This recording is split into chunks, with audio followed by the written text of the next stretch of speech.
Welcome to the Limitless Life podcast. I am your host, Kyle Smith, and with me today is a good friend of mine, Brian Nedjelski. And the way that you remember that last name is because it's a name, a product, and a sport. He just shared that with me, and I thought it was worth the share. So, Brian, thank you very much for being on this episode. I am stoked to have you here. Oh, honored you sent me the invite. For sure. So, before going into talks, knowledge bombs, wherever the rabbit hole may take us. I just want to say that I just want to acknowledge you. I think that you're a fantastic human being. You're a good character. You're well intentioned. I think that there is more people that benefit from having you in your life than not.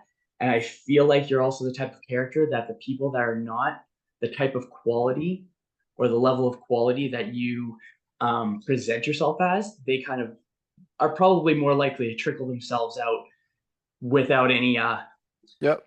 with little effort. But I think that I've known you for a solid chunk of time, and there's not been a time where you haven't been a supportive of anyone. You have not been supportive. You've always been someone that is dependable, someone that is great with giving advice, great with having conversations. You are a fantastic leader, and I know that's a solid chunk. I'm sure it's a solid chunk of this from your military background, which totally want to get into that. But I just want to say that I think you're a fantastic human being, and I think that having you in my life has made me a better person. Oh, thank you, Kyle. Appreciate that. You're For the very record, welcome. we've known each other since 2015. So Oh yeah, it is a solid chunk of time. Hey, yeah, woo! We're over half a decade. yeah, getting close. Yeah, man. So Brian, tell the world about you. Tell us a little bit about you. I grew up here in Edmonton. Started a career as a mechanic, and that was because my grandfather was a mechanic, so that was kind of my inspiration because he was he was my mentor growing up as a child. And I worked, went to school, got licensed, worked industry for close to 9 years before I kind of got fed up. And then at the time I had this is by the time I'm 29, I had a customer suggest to me to join the military. His name was Warren Jim Butters, and he used to work on this old Thunderbird he had, which was sweet. But he just said, he's like, I think you'd be a good fit. I think you should do it. And that always sat in the back of my mind. And then one year I just kind of just got fed up with industry, and I wanted to be a part of something more than profit, right? Being profit for an organization, profit company. I wanted to be in a place to serve. So I just threw my name in the hat, sold my motorcycle, parked my car, downsized all my monthly bills, because when you go off the basic training, you're making maybe $700 a month, and I had a mortgage to pay. So I just downsized my life and then just shipped off. And then it just kind of set off from there. So, but yeah, so essentially I'm a career mechanic. I'm double ticketed as a heavy duty and automotive. So I have a vast experience. This is my 20th year as a technician, but 10 years military service. And I would say I'm a person who is a big believer in community and serving the community. So where do you think that comes from?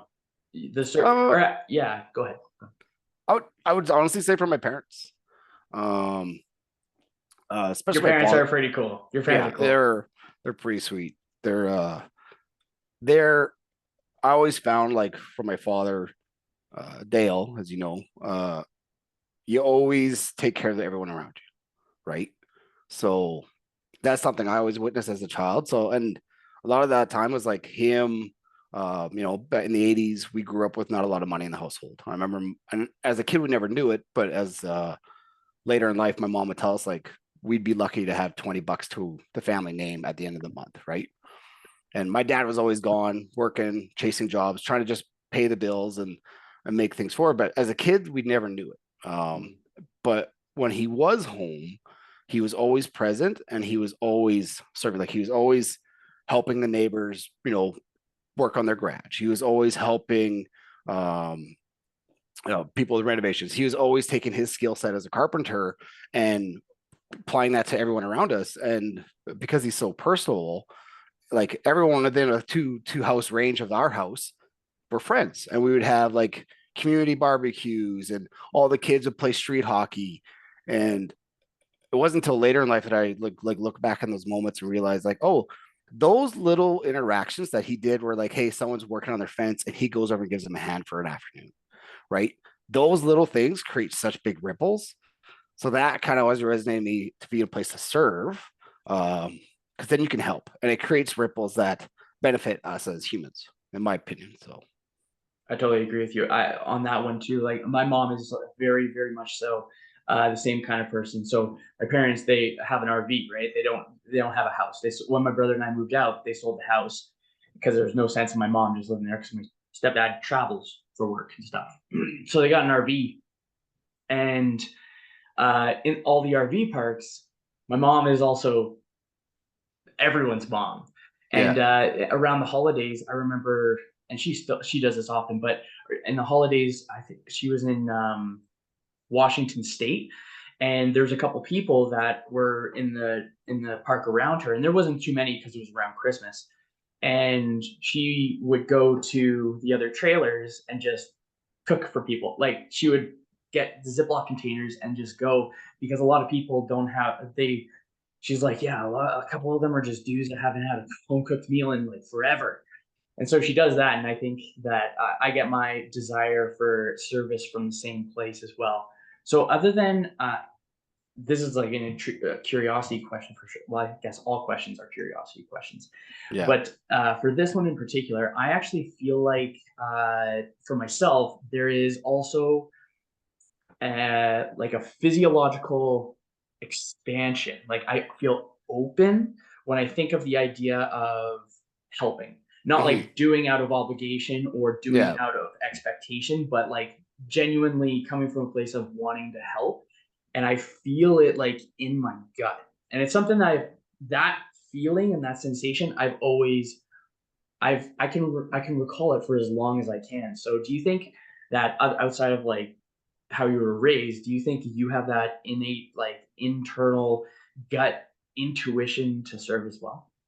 Yeah, I would honestly say, yeah. I think that's what probably pulled me towards the military, because it was to serve on a scale at the time. I didn't fathom how big it is. Um, and then to realize like how filling or fulfilling it is to put yourself aside and Mhm. be in that place to serve is I don't know. It like it fills your cup. It fills my cup. Um and it's how do I put this? It's almost selfish in a way, because when I do it, I feel amazing. But even better feeling is seeing that level of appreciation returned. And it's not always the case, right? Like when you help people, but when it creates such momentum in my life that it drives me towards the next thing, the next person I want to help, the next situation I can contribute, right? Like, and it's a big momentum piece for me. So I totally agree with that. I like how you said like when it happens, like when people respond with appreciation for the whatever you did for them. I think something that's really good that I recognize for yourself, and I'm this way as well. I feel like we probably have a similar code of conduct for a majority of life, but I think when people could hear us talking about doing good for others or giving or helping or whatever like that, I think there's too many folks that think of it from a scarcity mindset rather than an abundance mindset, where they're mhm. expecting it to be more transactional. Yeah. Uh, was there a point in time where you had to shift from the scarcity mindset to abundance mindset, or from expecting an transaction to occur, like you do this for someone and then you expect it without them knowing you expect it either? Mm. Because that's another thing as well, is like I think some folks just they're like, oh yeah, I give all the time but nobody gives back. It's like, well, it's because you're expecting give back. Um, You know what I'm saying? I think the only time I expect something in return is um when it's been communicated. Like I hey, you come, my buddy's a plumber, and I'm like, hey Jeff, I need a new sink installed. And he's like, well, I need some work done on my truck. And that's a transactional where it's back and forth. But to me, when I help or I've like from that place of abundance to help, to me, it's never transactional. There's never a return, right? Because that to me defeats the purpose. Like I've had, being a career mechanic, that's one of the ways I can serve is by helping people, with their vehicles, right? Um, and my favorite thing is not fixing the vehicle for them. My favorite thing is teaching them what they can do for themselves. So like simple things like changing a tire, how to do an oil change, like, or helping my buddy who never got taught himself how to change brakes on a truck, right? And then him learning how simple it truly is when it's done correctly and with guidance is like he just saved a buttload of money. And as a father of two, that goes a long way, right? So that to me, like when I can give a lesson, I guess would be a better way to put it, is more fulfilling than like I say expecting something in return, right? And when I give, it's because I am like you're giving because you are in a place of abundance, whether it's time, energy, skill, expertise, or whatever. But if I'm in that place where say my self-care is not up to par, I'm not in that place of giving because I'm not in that place of abundance. And I've learned probably like till my 30s when to help and when not to help, right? Because you got to help yourself first, right? So yeah. How do people get out of the brainwashing that we have to help others? Others' needs are more important than our own needs. I think it's brainwashing. That's my opinion. I agree. I think if you don't take care of yourself and serve yourself first, then you cannot serve anyone else. There's a quote. I'm really bad at quotes. Usually I'll just call Steve and he'll tell me who said it. But it's like the quote I'll actually have was, to get Steve on too. yeah, Steve would be a good guest. Yeah. The morning is for the self, and then the rest of the day is to serve right? So Yeah, if you yeah. take the morning or whatever time of day to give that to yourself, whether it's 20 minutes, 2 hours, whatever that looks like for you and you only, you can fill your cup and so that you can place where you can pour your cup into other people's cups. But if you're not filling your cup, you're just going to have an empty cup at the end of the day. And then you're going to be to a place where you are resentful because your perspective shifted from that I'm not getting anything in return because my cup's always empty, right? But not to use that as like a cheesy metaphor, but it's the easiest way to articulate it. So I'll go with that. I'll go with a cheesy metaphor too, because I actually said this on the last one, but I think it's kind of. I just wanted to share it with you. But I actually think of like the heart as a bucket, yeah, and you want to fill. A lot of folks are expecting like fill my bucket for me, but we have to. I believe we have to. I don't think it's. I don't even think it's like. I think it's a requirement. I don't even think of it as a negotiable. But I yeah, think if we consider our heart as a bucket and we're filling that heart up, whatever pours out from that heart, everyone else gets a piece of. And yeah, I think it's like so important. I think it's so important to actually just like kind of resolve things internally and then be able to show up as a better version of yourself from that point. absolutely. Be in that position to serve. Um, and I'm not talking like when I say serve, I don't want people thinking like servitude. I mean like in a place of giving, right? I just use serve because this is from my military background and your service, right? But it's exactly what you said, like the heart, like if you don't fill that and you don't have that abundance to give, then you can't give. You're not in a place to, right? So you need to, pull back and focus on yourself and then fill that back up. However that looks like for some people. So like I know for me, it's health, wealth, career, and relationships. And those are my four pillars. And when I manage those four pillars to govern my, like four chambers of a heart, right?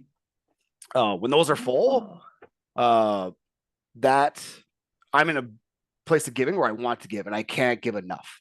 Like it is almost intoxicating, right? But if any time one of my four pillars is, in place of contention or whatever, or just a place like it's in transition or of unknowing, I will pull back in that place of giving and focus on, putting that energy towards that self to get those pillars in order, and then I can go back to it because that's your support, right?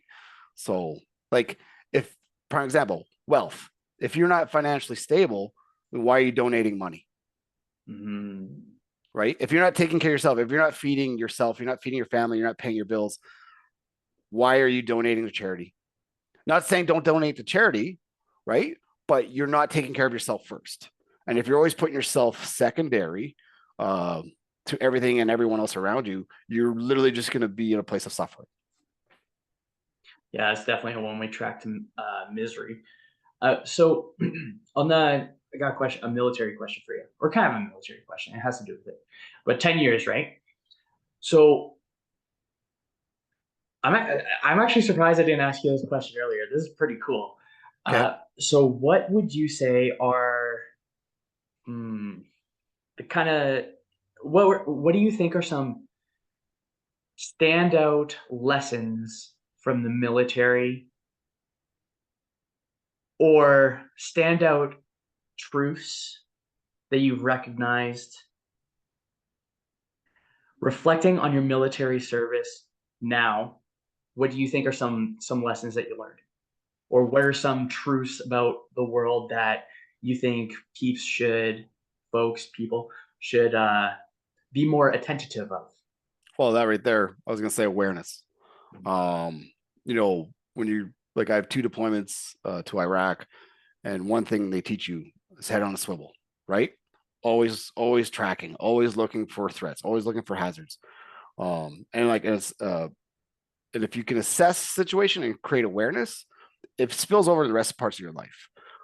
So like we're taught when we enter a building or a situation, know your exits. How do you get in? How do you get out? What's the hazards? What's on the floor? What's on around you? Right? What's above? And I find a lot of people get stuck in their, their own little worlds, or they have their blinders on, or stuck to a screen, like on their phone, Oh, and they're not aware of what's going on around them. And like, and it's a simple thing that helped me train it is when you read left from right. When you're scanning, scan right to left. You physically have to make your eyes work to look, and you actually will take a few more moments to collect more information, which then will give you the more information to make a better decision in the moment. And especially being on tour, sometimes you have very little time to make critical decisions. So yeah, so I think awareness would be one of the biggest ones. Is just like you go into a restaurant, walk in, take a half second, and just scan the room right to left. Take a look. You'll see more than you realize. Instead of where's my table, where am I sitting? totally. I like that. I like how it's a. I actually really like the idea that going from right to left, you could probably take in more information because it's just such a movement that's unnatural. So we're more aware of it, right? Yeah, Because it's an out of habit. Uh, yeah, it's counter to what we usually do. Oh, that's pretty cool. yeah. Yeah, that's So a like pretty sweet one. you have to put intention to it, right? You have to like I remember in the beginning being sitting there, standing on security, watching a line, and just being like, right, left, right, left, and like physically working my eyes to move because it was so unnatural. And then over time, you build that like any other muscle, and you're like, okay, scan, scan, scan. So yeah, so That's pretty awareness is sweet. the biggest one, and then like you just being a career technician, everything in a shop can kill you, right? There's stuff overhead, there's stuff you can trip on, everything's sharp, metal, pointy, right? Like if you're not aware, you get hurt. And no one wants to get hurt. So like it goes to one of the things like just one, physically protecting yourself, right? If you're walking down the street looking at your cell phone and you're not aware, and then you slip on ice and then you feel like, oh, that happened to me. It's like, no, you could have prevented it if you had just looked up and scanned, right? If you would just recognize the hazard before it became a hazard. So, but I think the other thing I would say I take away from the military is welcome adversity, right? Mm. When, because one of the things like I found going through a lot of like my training and stuff, I unlocked so much potential within myself and self realization and self worth because I went, 6 days without sleep. I know who I am when shit hits the fan. Uh, I know how I react in a crisis, right? And what I realize is like, oh, I am very calm in these situations. And then my reaction comes later when you're like, shit hits a fan and things going on and you get on the ground, you get to safety and you go, holy fuck, I can't believe that just happened. Right. But in the moment, you just focus your like I was just task driven, like, okay, what needs to get done with this? Like just putting out fires, solving problems. And then afterwards, you just have this rush of emotion. It's still there. You're still going to present it. But I think a lot of people will get lost in the situation. Whereas I found I was like, oh, I react afterwards. Right. So that was something I always had to pay attention to, because if I didn't react, where did that go? Where is that energy? Right? Did it just get suppressed? And is it going to come up later and manifest itself into something else like anger? Right? So it's actually funny you say that. I call a buddy of mine, Kalen, and we were chatting about it, and him and his wife went through an experience where um, her I think grandfather was passing away, or grandmother, one of the two, and he was just buckled down. He was like, good, good, good. Everything kind of happened, and then the grandparent passed away, and then it wasn't until months later where he just like started crying, and he's like, I don't even know what's going on. And they were both talking. They're like, what's going on, blah, blah, blah. And he's like, holy shit. I think it was actually it's just not the reverberation. It's just I'm processing the feelings from it's before. grief. Yeah. He's experiencing grief at a later point. Yeah. I actually think I'm on the same page where it's like, if something's going on, and I think I actually said it in response to like I said it once before, I think, but some shenanigans were going on, and I thought to my or someone's like, "Are you okay? Are you like you really calm?" I'm like, "Yep. Fix it first, feel it later. Fix it first, feel it later." And Yeah. I have the same. I make sure I do the same thing. Where if I'm like, "Ooh, okay, this was actually something where I had to buckle down to figure things out," uh, make a mental note to process that later. Yep. Otherwise, like you said, I think it would just like build up into a crock pot. I like to call it crock pot Yeah, because it yeah. just Well, or becomes just get. I always call it just gets falls into the soup of emotions that are also not been processed, whether they've been 2 years or 20 years old, right? And then it yeah. gets all convoluted. So yeah, You're like, I don't even know why I'm upset anymore. yeah. Yeah, it's so funny. I think that's a great one. So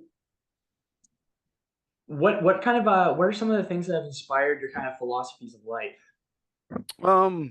I think biggest thing is being one exposed to adversity, like true physical, mental, like just being who like when I worked in Ottawa, we had a a question. Who are you when you haven't slept and you haven't ate? That's who we want to know who you are, right? Not who are you with a belly full of food and 8 hours of sleep. Everyone's good on that. I was like, we want to know who you are when you're tired and hungry, right? And that always stuck with me. I was like, okay, who am I when I'm tired and hungry? And then I learned that who I am, right? And then having that, knowing that, I was like, that's a tool. I know, like, oh, some people are like, oh, I haven't eaten 4 hours. I was like, yeah, I've gone 5 days without food, right? Not by choice, right? So to have that tool and know that you're capable of that is so powerful, especially when you're determining your self-worth, right? What you're capable of, and what you bring to the table in terms of capability. So That's a really good insight. I actually uh not to the point of military, not to the point of going into the military, but I could definitely say I actually referenced the world's toughest mudder in 2016 Vegas. It was a 24-hour race, 40 military obstacles, and I refer to my life as before Tough Mudder and after Tough Mudder because the physical component, basically I was able to break down the body to build up the mind, yeah, and being able to go through the 24 hours. I still got a little bit of sleep. I think I got like an accumulated 3 hours of naps together. that's a lot. That's a lot of naps. That is a lot of naps, man. In 24 hours, that's like basically a full thing of sleep. But I totally understand the adversity part, because I found that during that point, I actually it was almost like a sense of clarity of like, holy shit, yeah, you know what? I can back myself up. And I think that's what I really recognize is like being able to take that and really like take it and use that as a metric to compare a new experience after that point. Yeah. Like going 5 days without sleeping, you have a really good benchmark for the stress threshold, Yep. right? For me, Yeah. it was 24 hours, and that's still for me a great baseline for that stress threshold. So what do you think would be so rather than instead of joining the military Yeah. You don't have and to do that doing to find diversity. yeah and 24-hour obstacle races, what do you think folks could do? Ooh. I think both. Okay, I want to get obvious ones out of the way because Yeah. I want to make this actually tough on both of us. So physical activity, just exercise, I think Yeah. is just a given. I think that that's just a simple one that everyone should incorporate. Uh, a lot of folks, despite what people like think or feel, let's say, yeah, there's nobody cares about health until the health isn't there, and then Yeah. people care about nothing but health. Yep. So I think health should always be one that's incorporated, and that's an easier baseline to be able to bring in or to compare like the rest of the world to. Because I think when clients are like, "Does workouts get any easier?" I say No. no, but life does. Yep. So working out, let's come up with some. That's a no-brainer. Yeah. Um Honestly, okay, I got this one. Okay. Everyone has tasks that you hate. Personally, I hate cooking and I hate folding laundry. I always have. When I eat to survive. I don't eat to cook, right? Or I don't cook to eat. Uh, I do those things first. So like I get them out of the way. So anything I hate doing the most, I do first. Because it's easy to do the things you like doing first. It's easy. Wake up in your day and be like, oh, I like gardening. I'm gonna go garden. You're like, I hate picking up dog shit. I should probably pick up dog shit because then it's done and then I'll enjoy my gardening more. Right. Um, that's one thing. Like for me, it's like it took me a long time to get there. When the laundry comes out of the dryer, fold it. I hate it. I hate every second. It's torture. I just want to throw it on the ground and live out of a pile because that's what I did when I was a teenager, right? But I don't, right? And then cooking, like I will intentionally be like, okay, you hate cooking, so let's just cook once, right? Meal prep. That's a simple thing to do, but I hate it. I hate it. I hate being stuck to a stove and watching something else. I could be doing other things with my time, right? Um, but I also know it's going to be fueling my health. So there's kind of that benefit. Um, you know, bathrooms. No one likes cleaning bathrooms, but do it first, right? If you're going to clean your house, it's easy to vacuum the floor. Go do the bathrooms first. Me, I do the bathrooms first and then the floor. Floor is easy, right? I can do floors all day, right? Vacuum and push them up, easy peasy. Scrubbing toilets, you got to get on your hands and knees. It's more Yeah. work, right? And no one likes doing it. So, or some people like doing it. And they're weirdos, but that's fine. Oh, this is a good one to clean. I'm pumped. This is my Yeah. Friday. Yeah. Yeah, that's a yeah, I totally agree. There's a I believe it's Benjamin Franklin is no, it wasn't. It was oh maybe it was Mark Twain. Or maybe at least this quote is associated with Mark Twain. But it says if your job is to eat a toad, eat it first thing in the morning. If your job is to eat two toads, eat the big one first. Yep. And yeah, I think that that would be the perfect amount of adversity to actually include in someone's life because it's something that benefits them so much quicker than or actually yeah it benefits them on a day-to-day basis and that accumulates faster than having to do something where it's like so extreme. Yeah. I think that because I'm more on the extreme I'm like the pull a band-aid off kind of person. I'm like if I'm going to do something else cold turkey. I think if I'm taking my time to wean things off then it's like Yeah.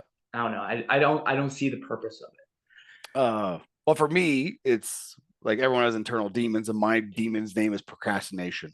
Oh So I yeah. use this as a tool to combat that because otherwise, everyone knows when you procrastinate, your to-do list just gets built up, built up, built up, built up, right? So if you just, to me, just tackle the things I hate, but then you get, for me, it's like, oh, I got that sense of accomplishment. And I love a sense of accomplishment. I love a task complete. I love that feeling. And it just drives me to the next thing, the next thing, the next thing, the next thing. And next thing you know, you're like, oh, my list for the week just got done today. And you're like, oh, I just freed up my week. Sweet. So there's more time to do the things you want to do versus, regretting things you don't want. Right. Yeah. And then getting it done. You don't get the things done, and you're going through your week just working yourself up. You're actually not able to stay present in the week or whenever. You're not able to stay present in the time because you're still thinking about that future thing that you have to do that you're dreading. Right? Hey, you're at work all day and that pile of laundry you pulled out last night, you could have took the 10 minutes to fold it, but you didn't, is waiting for you regardless. And you're like, ugh. And that's what it's there, right? And that is a way to combat. Like, that's a small level, right? Like, physical is like, that's an easy one. Go do something tough. Go put 100 pounds on your back and ruck 10K. Yeah. Right? That's adversity. But that's simple because it's very focused, right? But I think it's like combating the little things you hate the most, and then just taking care of them will feed into every other aspect of your life, in terms of how you combat other adversity, right? So, and it's like anything. You're building that behavior, you're building getting those repetitions and building that mindset, and essentially, putting tools in your toolbox to deal with things, especially when new adversities present themselves, right? Mm-hmm. Because then you're actually able to step it up when it's necessary. Yeah. Because you have a new baseline. You're learning to develop that switch. That's what I call it. Right. Oh, nice. Like, that's like, I remember being overseas and just being like, yeah, like, you're having a good time. Boom, generator goes out, the entire camp's out. You're in the middle of a war zone. If you don't have spotlights, if nothing's working, the camp is frantic. And it's not like, oh, I'll get to when I want. No, it's fix it now. Right. So you learn how to develop that switch, so when you need to engage it when it really matters. So putting in that practice for little, tasks and little things like that, it pays off when there's true adversity, true crisis happening in your life. That's one thing I would say I learned. So, oh, that's a good one. I quite like that. So I've been trying to work with more, just being more intentional, especially with things I don't want to do. And I'm like, okay, why is it that I don't want to do it? And then just kind of deal with it and then move on. Because at the end of the day, the things got to get done. The things that get you to where you want to go still got to get done to get there. Yeah. And I totally agree. That was a great one. That was a great one. There's a little nugget for you. Good nugget, man. It's a good nugget. Let's see. What else I was gonna ask you on. So, do you and Steve have similar philosophies? I'm actually kind of curious now because I'm trying to think of because I've seen you guys, I've hung out with both of you together, but I'm kind of thinking of how you two work together. Actually, we're very complementary, but we're very different. In terms of, I was thinking, yeah. I was gonna say I'm much more analytical and literal than Steve is. And we made this joke the one day because Steve is very philosophical and very in tune with people, and very personable, very tuned with his emotions. He's very wise when it comes to that. And it's funny. He's like, hey, I really want to share this poem with you because I'm very analytical. I was reading the poem out loud that he shared, and he's like, dude, you're reading that poem like an instruction manual. He's like, and that's where we're different, right? I was like, oh yeah, I don't like that message, that feeling that he got from it. I didn't get that, right? Now, to me, it's just words on paper. I'm like, yes, right? It's just whoosh. So, but in that regards, we balance each other out in terms of when it comes to that. But at the same time, I think a lot of our ideologies in terms of work ethic and serving a community, and taking care of self, and everything, we're very much aligned. But our methods and our energies, I would say, are different. So yeah, okay, yeah, that was a wonderful explanation because I just kind of started thinking about because I'm like, oh, I'll definitely get Steve on here, and I was like, I wonder what the conversation would be like. So I kind of that's pretty fun. That's pretty sweet. So you surround yourself with a pretty solid chunk of people, myself included. But humble brag, nice humble brag, yeah. Yeah. but you also have a solid group around you, and I like to think that my group is also pretty solid. So let's say hypothetically you were surrounded by people that were not that stellar, uh, but you knew in your heart where you wanted to go. Like you were the same person, but you were around a bunch of shitty people, or at least weren't Mm, supportive, or kind of like just where people feel trapped. I'm kind of thinking from the perspective of a person who feels like they're trapped in the expectations and obligations that their friends, family, yeah. those people around there. What do you think would be ways of going from that? Or actually, better question: how big of a role do you think the people surrounding you play in your life?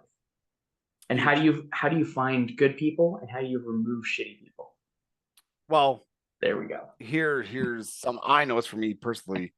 Um, because I am who I am, and I'm very how do we call it?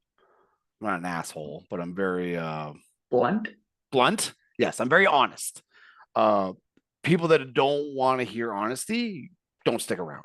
That they're the ones that call you an asshole. Yeah, but Yeah, like, but the thing is, like, they will remove themselves. Um, that's right. but I find people that have like don't have good communities or whatever is because they've misplaced loyalty, right? They're placing Mm, their loyalty to their people that they're surrounding themselves with over their loyalty to themselves. So they're externalizing their worth essentially. Um, but to remove yourself from that situation, um, sometimes you just got to pack up and go, right? Like if you see an opportunity, like for me, you know how many people told me not to join the army at 29? A lot. And you know how many I've listened to? Zero, right? Because I made my choice. I stuck true to my conviction, right? And I think if you stick to your convictions, uh, people will reveal themselves of who they truly are. If they truly support you, they will support you, right? And if they don't, you'll know right away.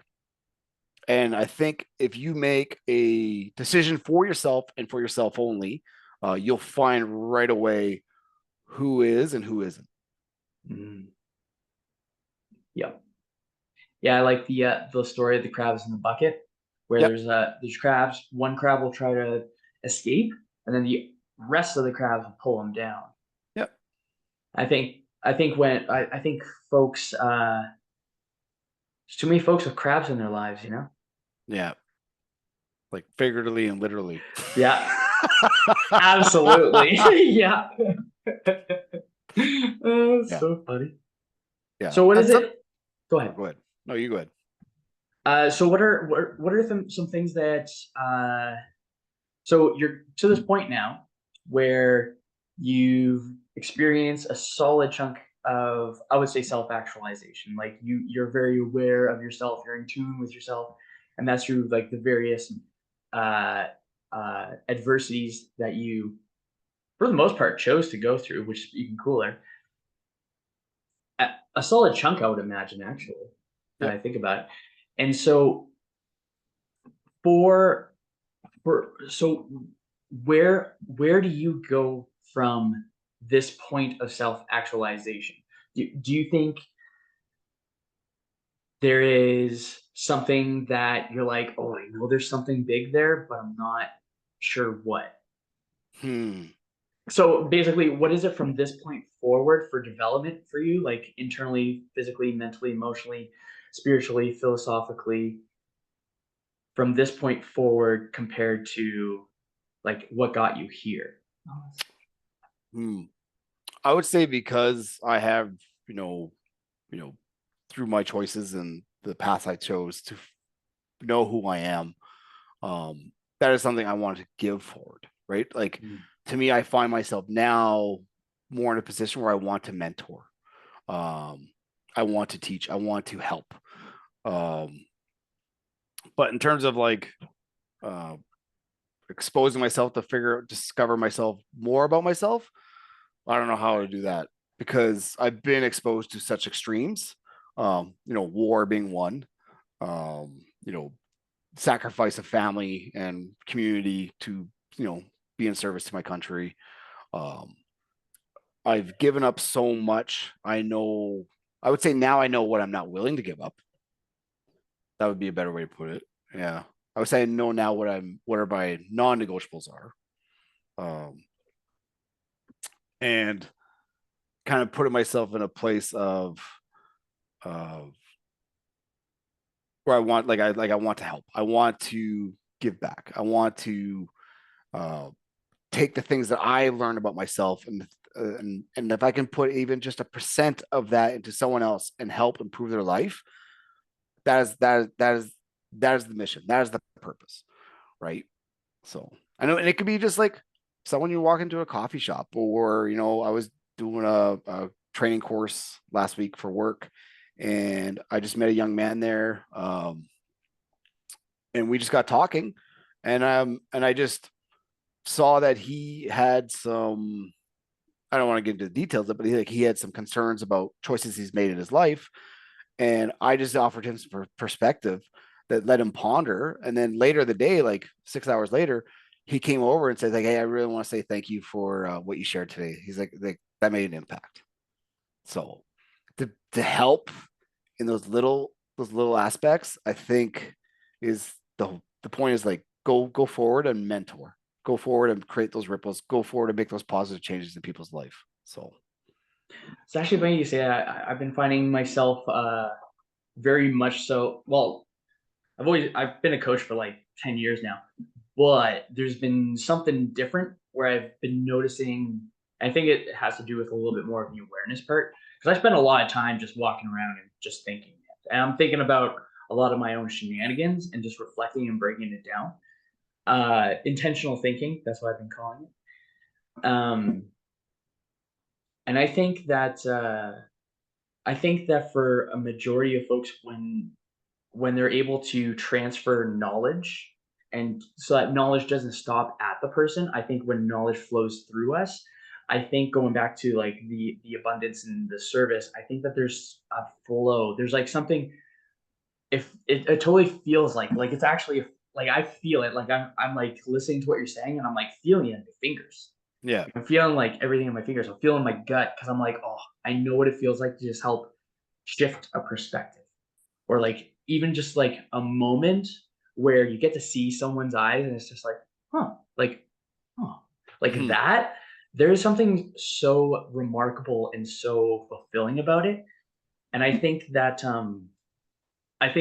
when I think that when we're actually living our life and we're intentionally living our life to the point where we want to pursue self betterment, and in return for us being able to accomplish that self betterment, I think that coaching others to accomplish that as well Yeah. is, or teaching, mentoring, talking to people and helping encourage that same kind of thought process.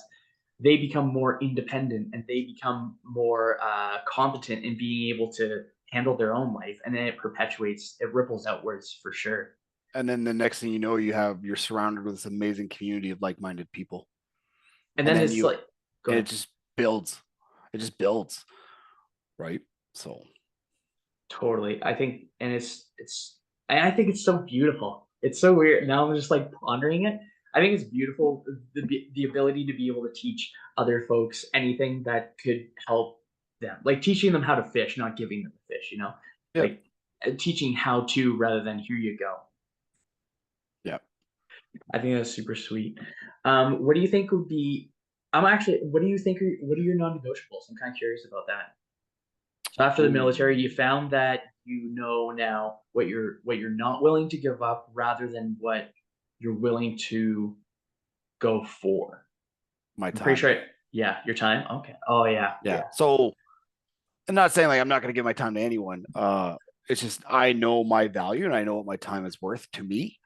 So when I have uh, this new job and they're like, "Hey, we want you to work this weekend, but we're not going to pay you overtime," and I go, "No, thank you."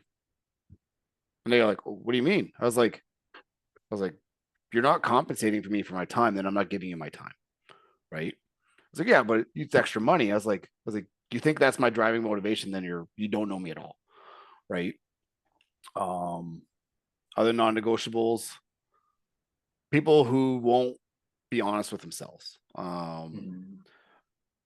I like also integrity, accountability.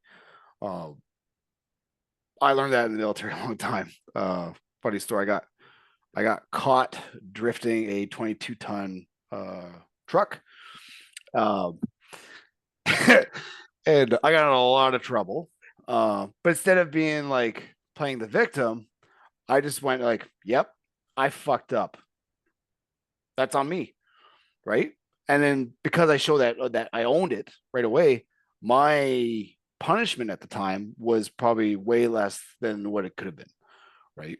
So uh, I think surrounding myself with people like if I'm around, if I have people in my life or want to come into my life and they're not accountable, especially to themselves, then I was like, then they have no space in my life. Because if you're not going to hold yourself accountable, then it means you don't have the ability to, have self-worth. So Self-respect. self-respect. You're breaking promises to yourself. Yeah, And I think as I ponder this as well, uh for strength of character, is kind of where I was thinking with the what we were saying there with integrity. I think when folks are so easy to break promises to themselves, it's only a matter of time before they're breaking promises to others. absolutely. I think things go from inwards to outwards rather than outwards to inwards. Yeah. I think folks think it's out to in. It's like my environment is the reason for my misery. Wrong. Wrong. Like, best way I could put it. I thought about this actually about the other day when I was meditating. The world was not put here to cater to you, right? And I learned that through my travels around the world because when you go to different countries, different cultures, you don't show up and be like, this is who I am and this is what I expect, and you all need to adapt to me. You don't do that, right? Like retiring from the military, I don't go to my new job and be like, I want this place run to like the military so it's familiar. You don't do that. That culture, that organization that's been there prior to me ever showing up wasn't built for me, right? So um having that mindset that you think that everything is supposed to be catered to you is wrong, right? You can find things that are not compatible with you, right? You'd be like, okay, this job and I are not compatible, right? Their values don't match my values, so then you move on. But to sit there and think that everything and around you is happening to you or for you is very ignorant, in my opinion. So I totally agree with that too. I think that there's a well, it's kind of interesting. I was listening to a podcast the other day and it had to do with the brain, and it's talking about how we are very conceptual creatures rather than animals that are very physical creatures. So, for example, like everything that we're seeing right now is a concept of our mind. It was all created once in our mind and then once in reality. And I think that how we interact with the world, or how we interact with the world, is a reflection of our perception of ourselves. yep. And I think when people are seeing the worst of the worst, they're also recognizing the characteristics and traits that they embody that perhaps don't want to deal with. And I would, yeah, I'm not gonna say just people. Like I absolutely went through that where I. This is an interesting one. For a solid chunk of time, in my teens, around my earlier teens, maybe a little bit late, early 20s too. Let's be real, early 20s. I don't really consider myself to have really emotionally matured until mid 20s. Mid 20s is a safe bet. Is a safe bet. But what I found was I was behaving as a victim due to the idea of what a victim should be. So for example, Mm. my experiences that I went through, I actually feel indifferent about them because for me, and I'm super like monk like this. I was chatting with someone earlier, and it's like, well, you can't. Well, you think about that, but it's really monk like. And I'm like, well, there's only so much. I think that there's only a small degree of the past that should be brought into the present, and that should be dealt with and resolved, organized, or at least articulated in a way that we can understand to be able to better ourselves and in turn better others. I think when people, or when I actually, yeah, when I decided to stop perpetuating past pain into the present, that is where I started to realize that this concept of what is or is not is dependent on what we believe it to be. Yep. And belief is something that's so crazy because your belief is different than my belief, but we still live in the same reality, but we see the realities different. Yep. And I think that that's so cool. I Well, think it's like you cool. speak on that, and I remember, I can't remember where I heard it, but it's like you got to think like you, Kyle Smith. There is thousands of versions of you out there, and that's everybody you've ever met in your life has perspective of you and who you are. Right? Is that you? No, only you know who you are. But there's 1,000 versions of you or more out there of who Kyle Smith is. Yeah. So when you think about it like that, you're like, oh, okay. So people's perspectives are often, based on past experiences and stuff like that, and to not carry, like they say, carry trauma forward or carry mindsets forward. The only thing I would carry forward, or I carry forward, is lessons learned. Right. So, and it's funny because like on tour, we would do this thing called after action report. So anytime we had a mission, and while everything's fresh, all the guys involved would lock themselves in a room, and you would just get it out. What was good? What was bad? Who fucked up? Who did good? Everything. And then once that door opened and you left, it got left because it didn't get carried forward in the next mission. Because if someone is carrying anything forward in the next mission, now your perspective is off and your focus is off. So we called it just a hot wash. Like just recognize it. You made a mistake. Cool. Own it. Move on. Right? Lessons learned. So when you carry things from prior forward, you are literally just skewing your lens of how you look at the next thing. So That was a good one. I like that. That was a great takeaway, actually. That I really like the I like the what you call it, hot washing. yeah, I just get like rid of it. that. Just wash Yeah, it. just get rid of it, clean it off, address it, organize it, press forward. Yeah. Hot washing. Man, you just gotta hot wash more often. Well, prime example, you cut your arm. Are you going to bandage it and keep going, or are you just going to let it bleed everywhere? Yeah, or you're just gonna chop it off. Yeah, or just chop it off. Yeah. Yeah. Well, we're going from resolution to aggravation. Yeah. Yeah. That's so funny. Well, my friend, we're getting to the top of the hour. Okay. And I would like to ask you some questions. 2 questions. Final Okay. questions. So, my friend, you're on your deathbed. There is no information, no anything of you at all that you will be left here after you pass. What is the lesson that you want to pass on to your loved ones that are around you? I'm sure I'm there. Keep going. Keep going. I like it. Well, it's the only way to simplify it. Because when I'm gone, right? And I will make an impact. I have made an impact, but I don't want people to have sorrow because of my passing. We're all going to pass. That is part of our cycle of life. So keep going. That'd be my little tidbit. Nice. And then the last question, how would you define living a limitless life? Ooh. Get yourself in a position of fuck you. Right? And then I speak about those 4 pillars, like get your health, right? If you get your health in check, you're not tied to prescriptions, you're not tied to things, you're in a position of fuck you. I got this, right? You got your wealth, right? Get your point where your bills are paid, you got no debt, you got no negative debt. You get that position where you got money in the bank, you're in a position of fuck you, right? Because now you don't have anyone holding anything over you. You don't owe anyone anything. That's a position of fuck you, right? When it comes to your relationships, you know,